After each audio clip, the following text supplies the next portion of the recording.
running us through the event-based volunteer engagement liaison training for today. You'll see some logistics on the screen right at the moment. If you can't see it, please raise your hand, which is located in the participant section. Under the names, you'll see a gray hand there on the left that looks like a mitten. If you click on that, your hand will be raised if you can't see the first slide of logistics.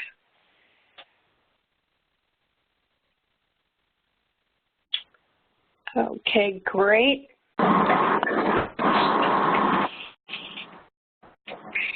For those of you that are in one of the, where your name is not there and you're in caller user number, please send your name in the chat so I know who's on the phone and can make sure you get credit for this. And with that said, we'll get started. We have a packed agenda today, so I'm hoping we can get through all of it.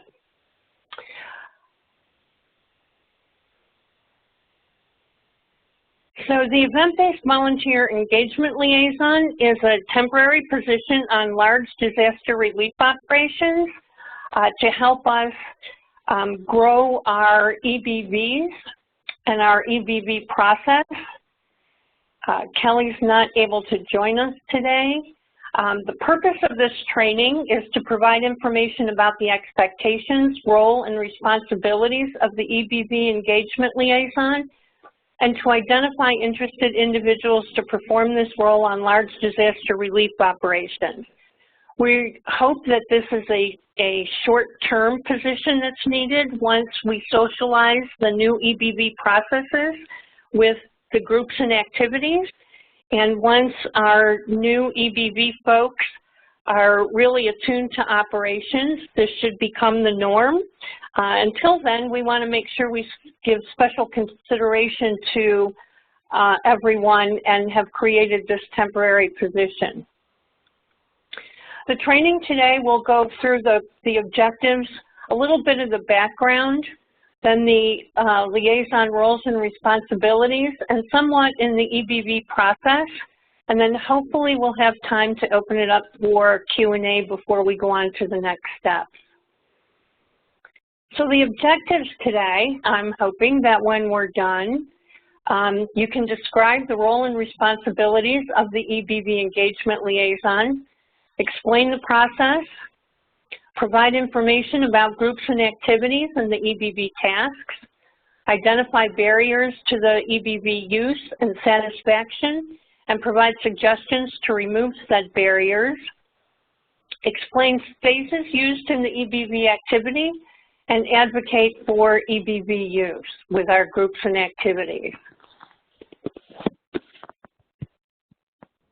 Here you can see a quote that Brad gave us last year when we created this position for Hurricane Florence, is where it was first used.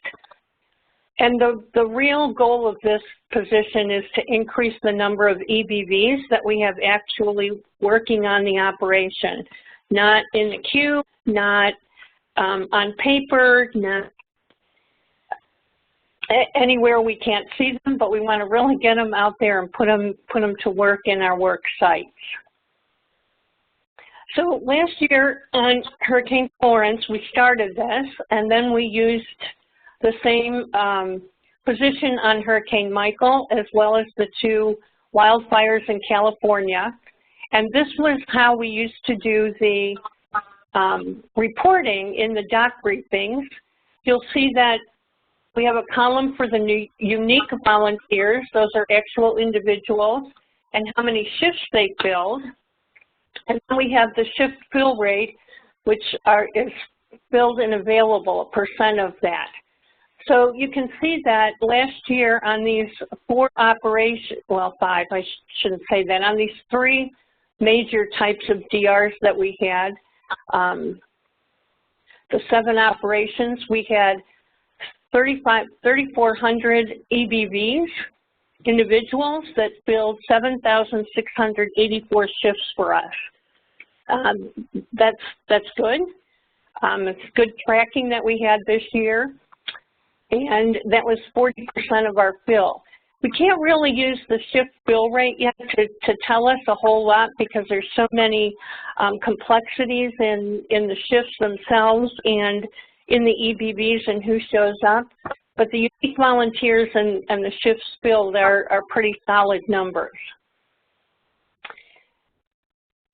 With that, we want to move to the engagement liaison so that we can continue those good high numbers and everything. And again, the goal is to leverage the appropriate utilization of the EBVs and putting them to work.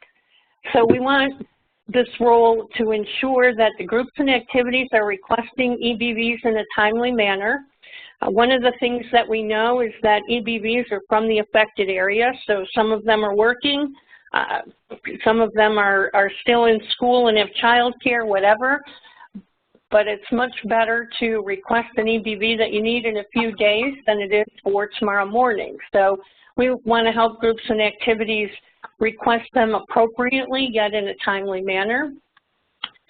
We want to make sure that operations management is including the utilization of EBVs in any operational planning that's being done. We want the EBV supervisors to use the new supervisors' job tools that we have available for them so that our EBVs get a good hello and a good goodbye like our other staff. And we want to ensure that the liaison is promoting EBV utilization through education, recognition, and communication. We'll talk a little bit more about each one of these as we go through. The responsibilities include educating the staff. The EBV activity is a new activity under staff services. It came out today on the first group and activity chart. I think the activity itself is about a week old, so that's new. The responsibilities include collaborating with that EBV lead, who will be at the headquarters in the staff services unit, and then the group and activity supervisors that are requesting an activity, or requesting the EBVs rather. So the liaison's role is to go back and forth between these two groups primarily, both the EBV lead and then the group and activity supervisors that are requesting EBVs. And this happens at the DRO headquarters. We want you also to facilitate conversations for any specific district or worksite issues. As you know, the group and activities have work sites that are primarily divided into districts on these large operations. The EBV table of organization will also include EBV workers at districts who will be responsible for implementing the EBV activity in those districts. Your job is to work with the EBV lead at the headquarters and any of the DRO leads for any specific worksite issues where we might have a shelter that doesn't want to use EBVs, or we might have a shelter that has so many EBVs they can't use them, to help facilitate what we might do with that group of EBVs. And then to monitor and analyze some of the EBV data. There's a number of volunteer connection enhancements this year for the EBV process on operations that have given us some great tools that will help us collect even better data and use it to make decisions on the operations. All the EBVs will be on the DRO shift tool this year again, and your job is to help look at some of those reports and work with the activity leads that are requesting them to make sure that we can fill those positions that they want with EBVs. So really in a nutshell, for all those objectives and the roles and responsibilities, it might be easier to look at this role really as one to educate, socialize, and to troubleshoot. So in education, it's twofold. One, to help educate the group and activity folks on the relief operation of the benefits of working with EBVs, what positions they can fill using some of the new job tools that we have for them, and how to incorporate the EBVs into their work sites. And on the other hand, to help educate the new EBV activity on how some of the operational things work, and what the groups and activities are telling you in detail, socializing the EBVs and the new EBV activity with the entire operation, and then helping troubleshoot between the EBV leads and the group and activities.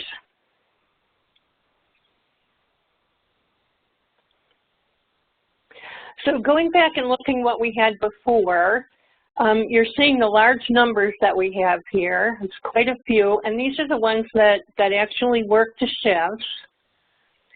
So this is the new Volunteer Connection page. The EBVs come in on a global portal, and this is what they'll see this year. They don't see what a volunteer coming through a region's portal see. This is what they'll see. You can see there, we want them to tell us more about them, which is doing their application and telling us a little bit about them. You'll see here in the middle box, there's an orientation to the disaster relief operation.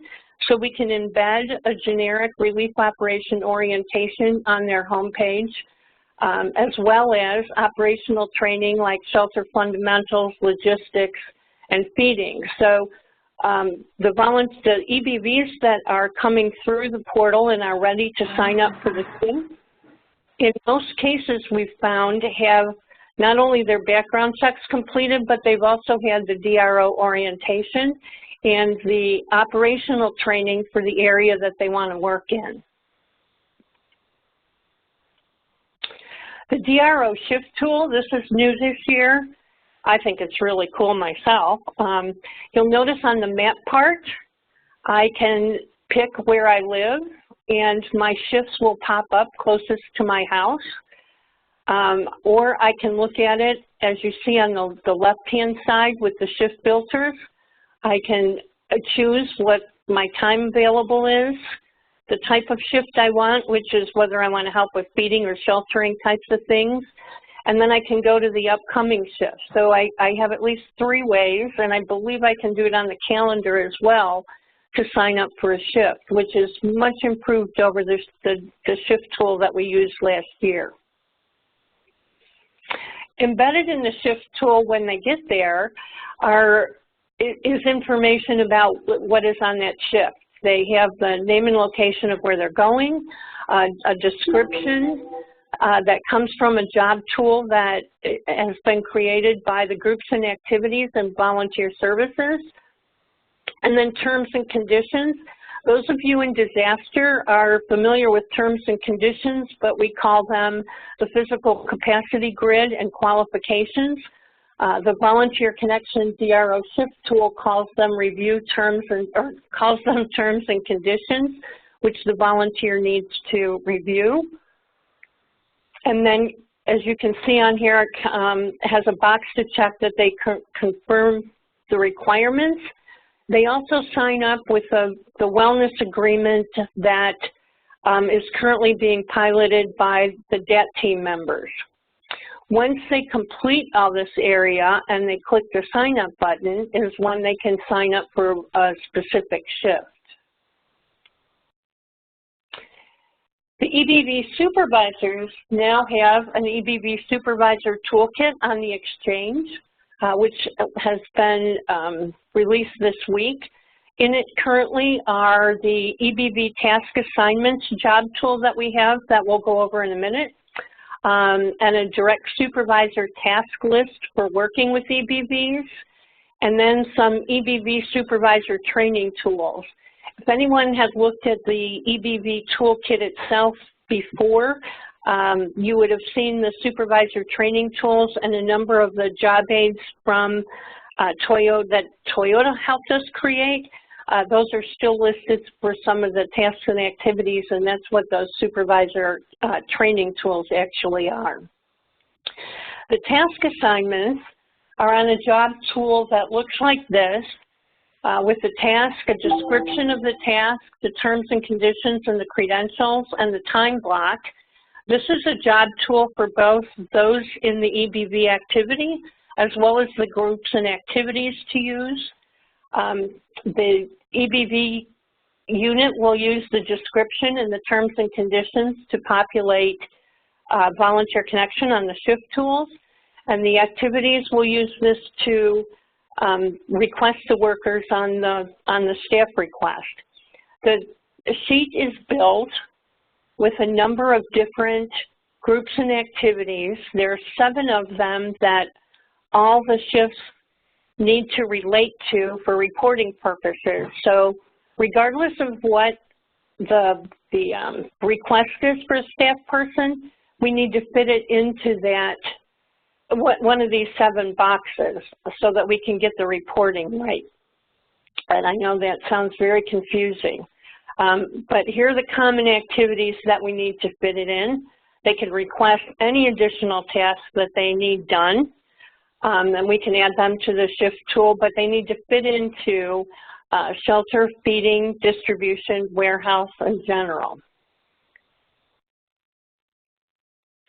Now I want to go through a couple of things on here.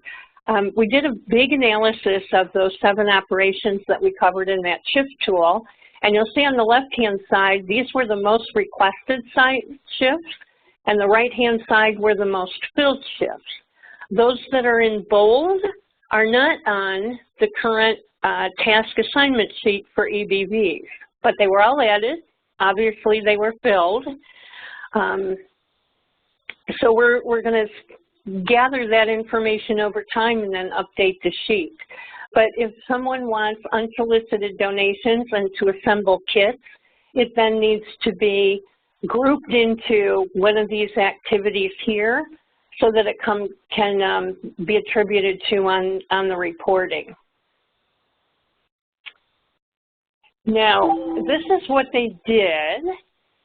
This is what some of the new requests were for and how they named them on the shift tool. What do you think Fun in the Sun may have been?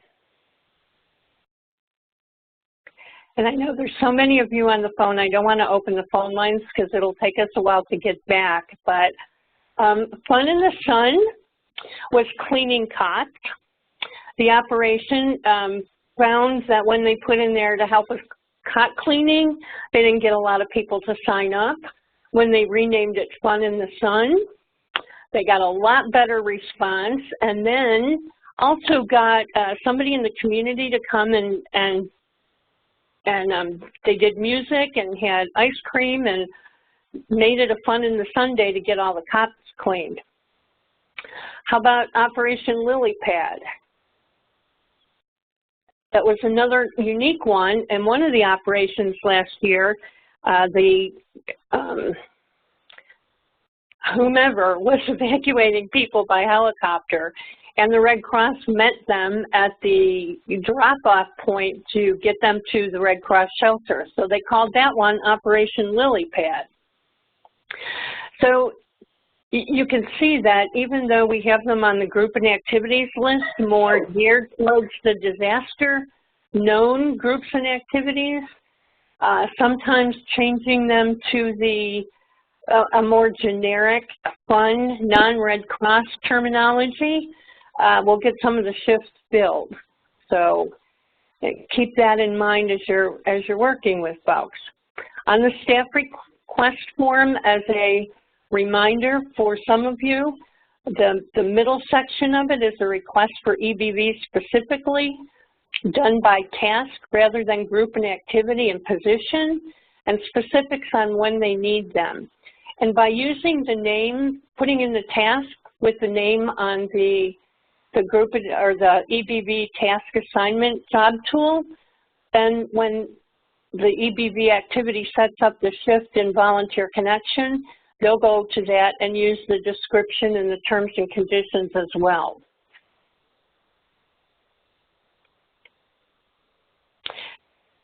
Now, the direct supervisors of the EBVs are obviously to support the completion of the assigned tasks and activities.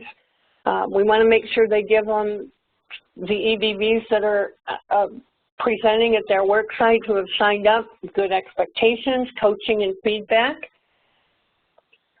We also need them to get an acceptable form of ID from the volunteer that matches the name, give them or provide their volunteer identification badge, and do the welcoming, give them any kind of training they need for that, and orientation to the job site, etc. And then we want them to either have the volunteer or have someone at their site record the attendance on the DRO shift tool that they'll receive, a roster of who's coming, so that we can make sure that we give credit to that EBV for completing their shift. This is new to some of our supervisors who are requesting them. These tasks don't necessarily need to be fulfilled by the supervisor. You know, they can pick them up and do the expectations, coaching, and feedback, but they can certainly delegate this to one of the other people in their work unit, or if they're going to use a lot of EBVs, we've had a lot of success with an EBV fulfilling these with other workers coming in.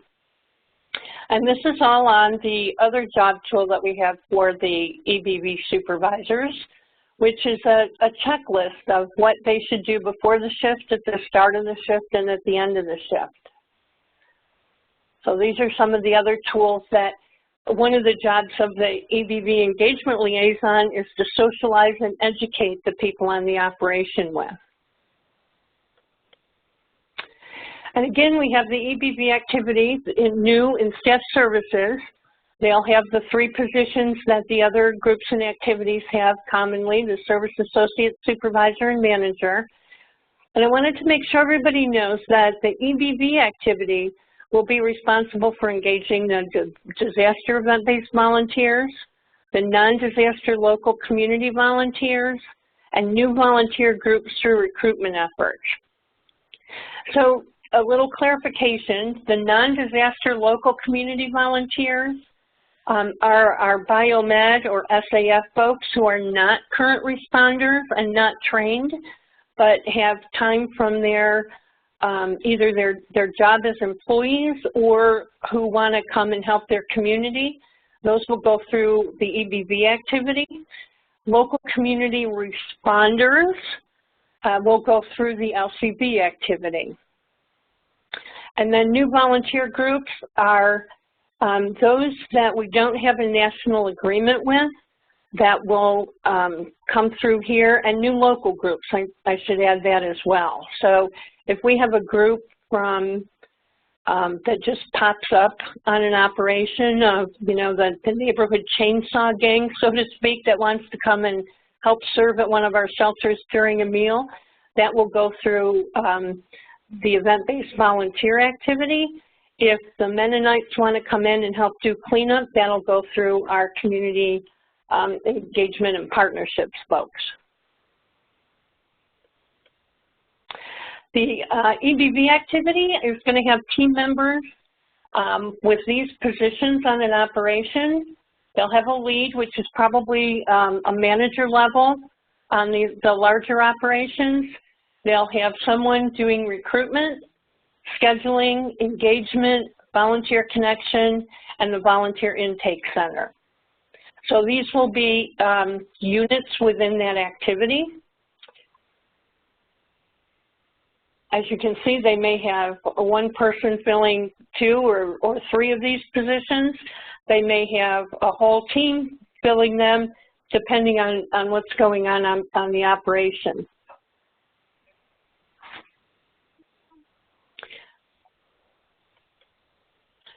And we've also determined from our activity last year that there's real identifiable phases to EBV planning. In the initial phase, we get to scale up. That's when we have a lot of our volunteers coming in. A lot of times the EBV queue is getting used and filled up by folks before the operations headquarters and the rest of the operation is really stabilized. The stabilization phase is when we meet that part where the operation is very steady. It's not when we're still opening shelters. It's more when we've consolidated some and we've got the last 3 open and we know they're going to be here for a while. In that phase of it, that's when we want to look at, do we still leave the EBV queue open? Are we still able to fill shifts? What kind of things are we getting in? There's a little adjustments made there. We go to sustainment then, which is to adjust our recurring resources. By this time, we have a number of EBVs that are coming in every day. They aren't moving around. They found their niche.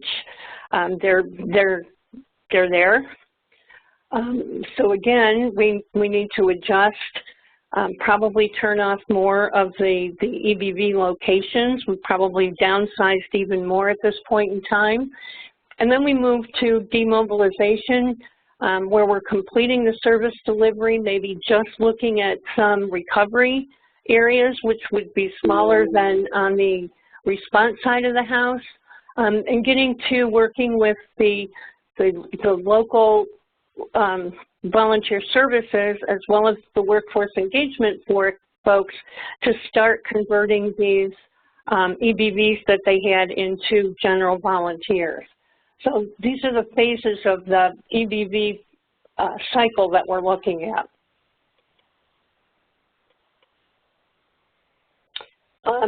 The EBV liaison is at the headquarters.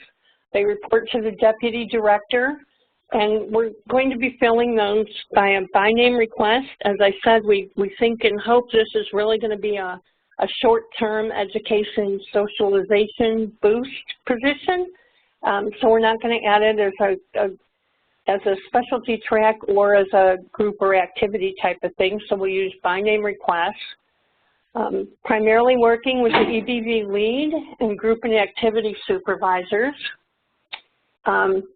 In working with the operations management folks, which is one of the reasons that this position reports to the deputy director, the EBV engagement liaison attends the operations management tactics meeting so that we can have the service delivery information, help educate them and socialize them to the phases of EBV so that we can plan together and make sure that the EBV lead and the staff services folks has the information. We found last year a couple of times that the biggest concern from some of our EBVs was showing up at a work site to find out it had moved and not having any information on there.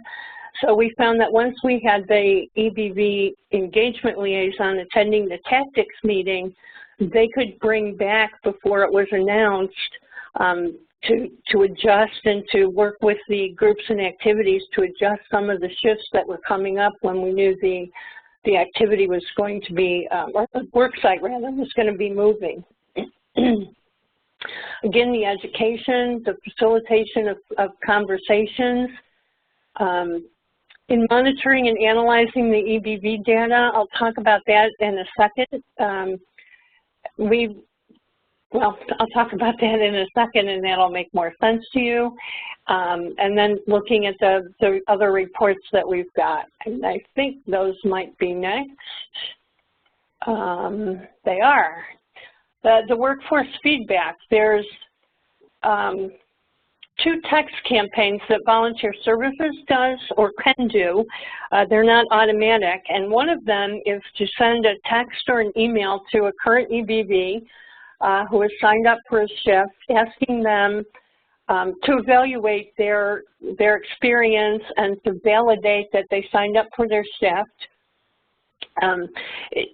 If the EBV responds in the affirmative that they signed up for their shift, the response automatically updates Volunteer Connection to say that they attended their shift, which decreases the manual labor of entering that information from the rosters, but we still want the rosters back with the attendance recorded in case they don't respond to the text message or their email. But the questions that are asked involve the process that they went through, any people concerns or or how they felt about who they worked with, etc., and then their level of satisfaction. These are a couple of the responses that we got back last year. So I'm sure you've read through these, but this is the information that you as the EBV Engagement Liaison will get back on a spreadsheet to go through and see what we can course correct fairly quickly.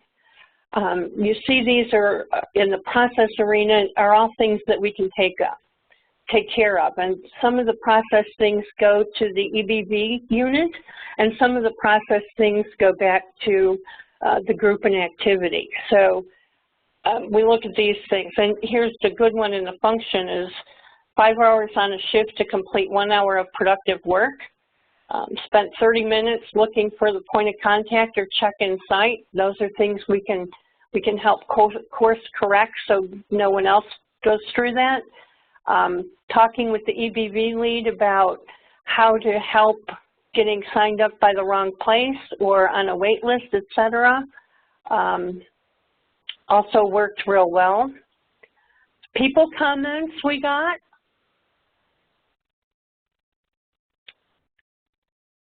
The first one there kind of shows a little bit of why this position reports to the deputy director, so that we have a little more influence than we saw initially with working with the people that were requesting the EBVs or their leads.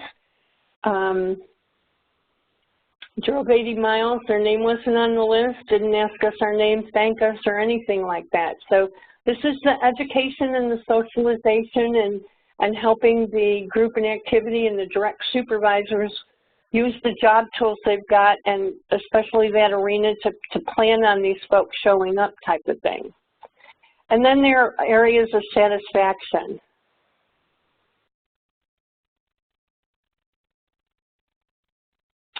We also had the engagement liaison use this information to share, because it's just as important for everyone to hear that they're doing a great job with our EBVs, sharing these at the ops management all staff meeting in the morning, and then also passing it on to the work sites and or the group and activity at headquarters that has the most or the best or some, or sharing those satisfaction comments with them. Now, here's the EBV Engagement Liaison DRO headquarters role on the right. And then on the left is the support that you have at national headquarters. National headquarters has also, when the doc is activated for these large ones, we've used an EBV liaison there that works in the unit of the national headquarters volunteer services folks that are there. And they support the EBV leads on the operation, and this role supports the EBV engagement liaison that's on the operation.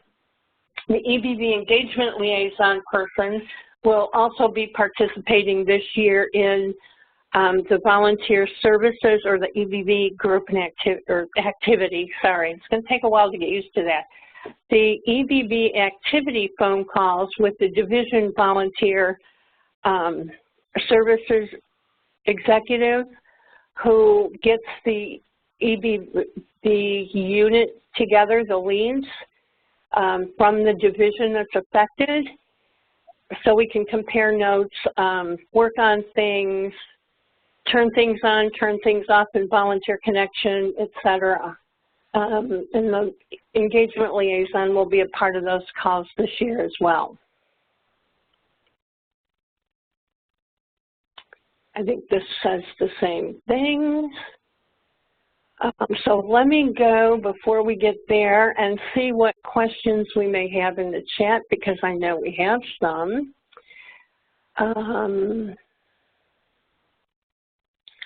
So when we share this with the group and the activity leads on a DRO, can you define what this is?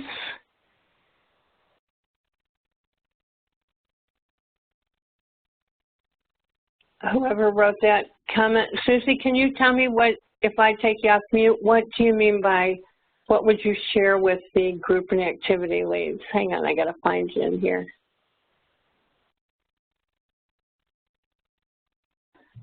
All right, Susie, okay. You're unmuted.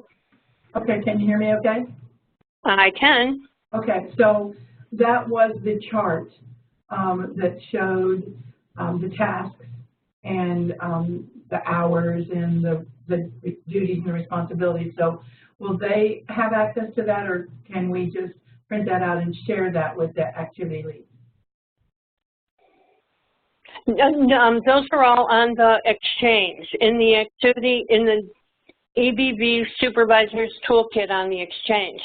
They may have seen them, they may not have, and that's where I get back the education part of this. I think you're all going to have to share a lot of this with people. They're not going to know it's there. Yeah, it went out in a cross connection, but who reads those? Oh, I missed that one type of thing. So I think you're going to have to provide them with that information specifically.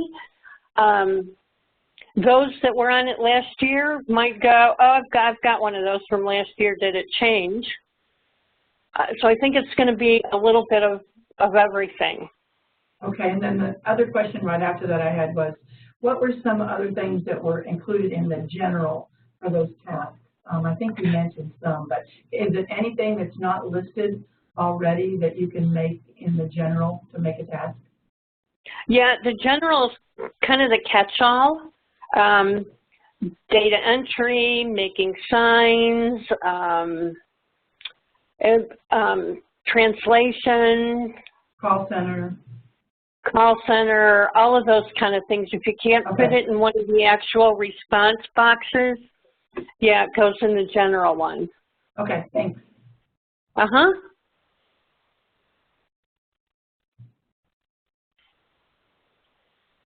Another question on the spreadsheet from the text campaign to the volunteers. Who sends that to the liaison? I pull that out of Volunteer Connection and review it and then send it to you. And we go over some of the things on it depending on, you'll find that I usually have a little more time to analyze things than you do.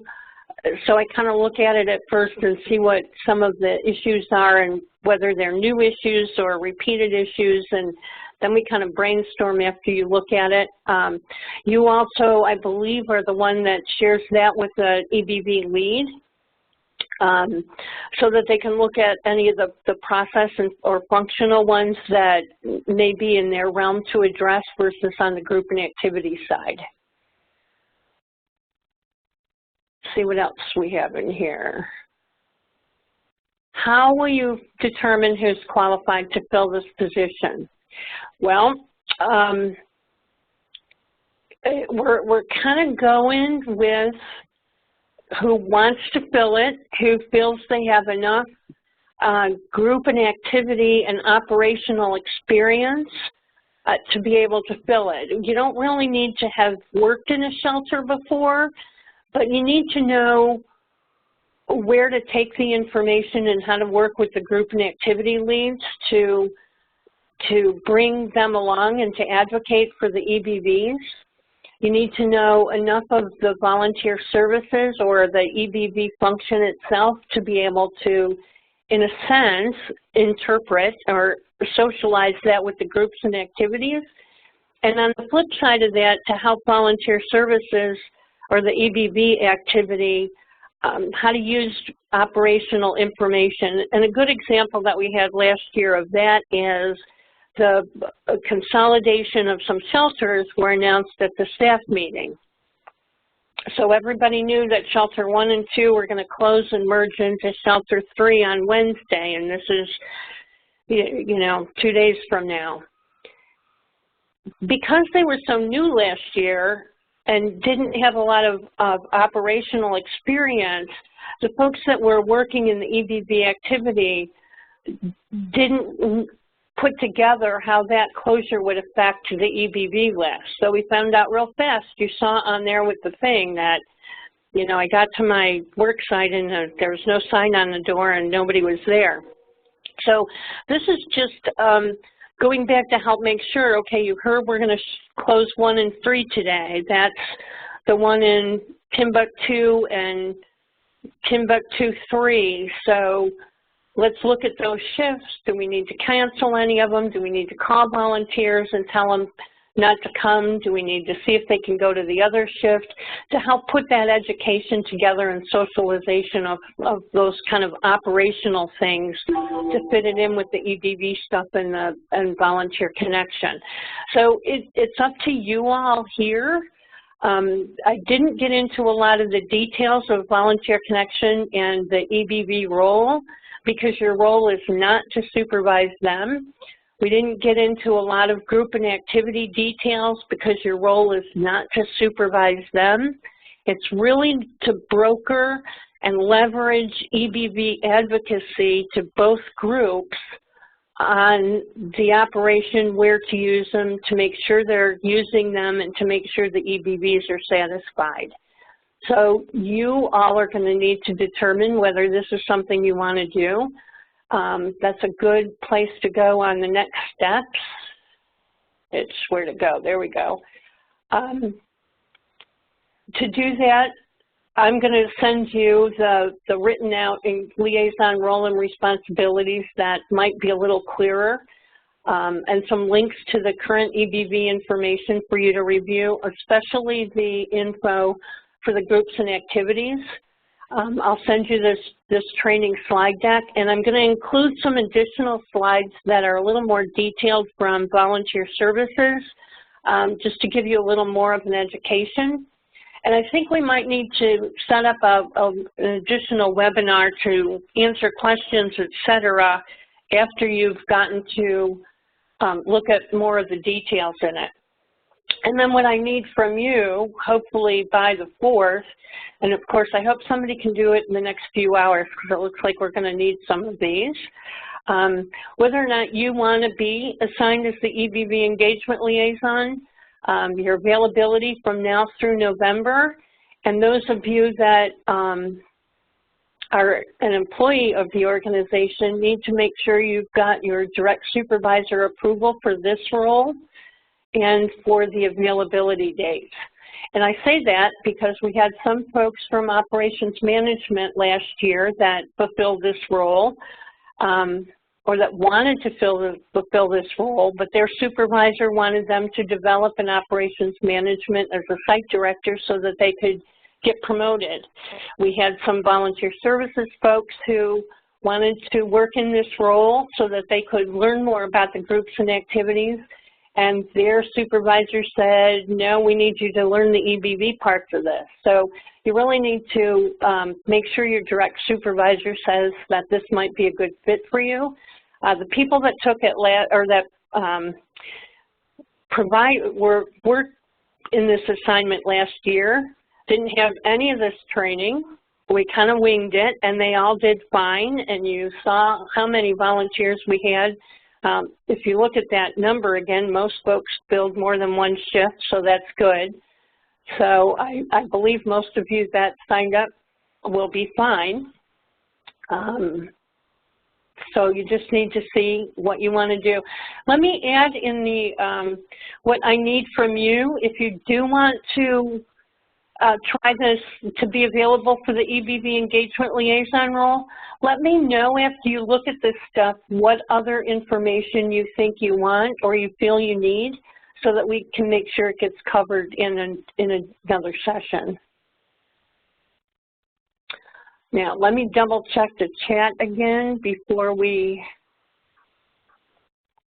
open up the phones.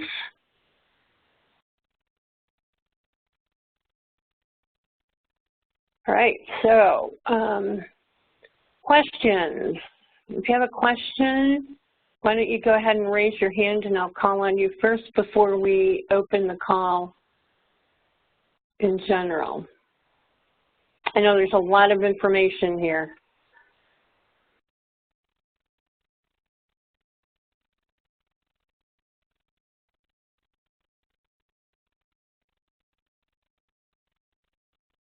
No questions.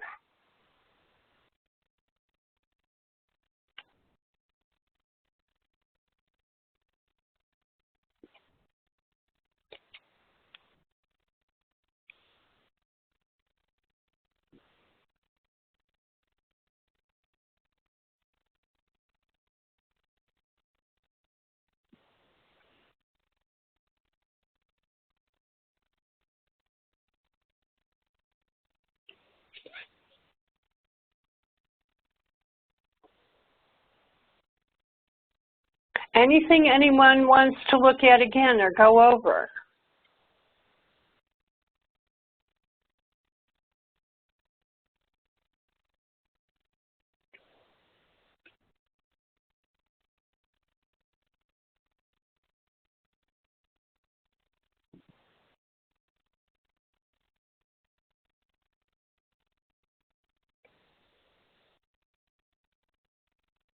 All right, well then, thank you everyone. You will get an email from me either later this afternoon or first thing in the morning. Thank you very much. Thanks, Nancy.